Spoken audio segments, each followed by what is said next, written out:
Hello everyone. So today, we are going to talk about massive earthquake that happened in Russia. And yes, this is the biggest earthquake in the world this year.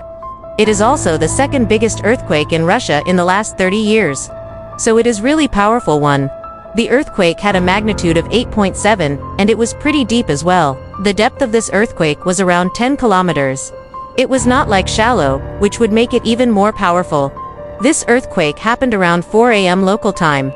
People felt this earthquake in many parts of Russia, even in Moscow, which is 5,000 kilometers away from the epicenter. So you can imagine how powerful this earthquake was.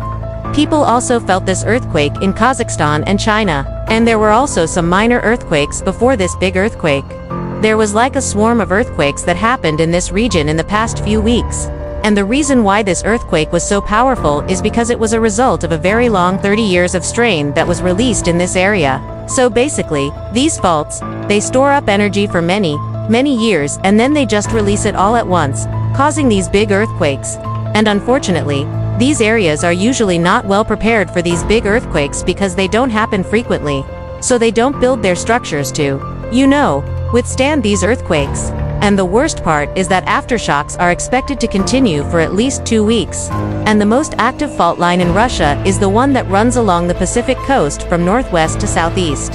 And this fault is actually part of the bigger thing called the Circum-Pacific Belt, which is also known as the Ring of Fire because it has a lot of volcanoes and it has a lot of earthquakes. In fact, 75% of all earthquakes in the world happen in this region.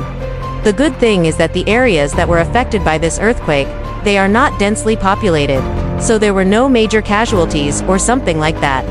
But still, it is a very powerful earthquake and it was felt in many places. So that's why I decided to make a video about it. If you enjoyed this video, please give it a thumbs up. And also, don't forget to subscribe if you haven't already. And I will see you in the next one.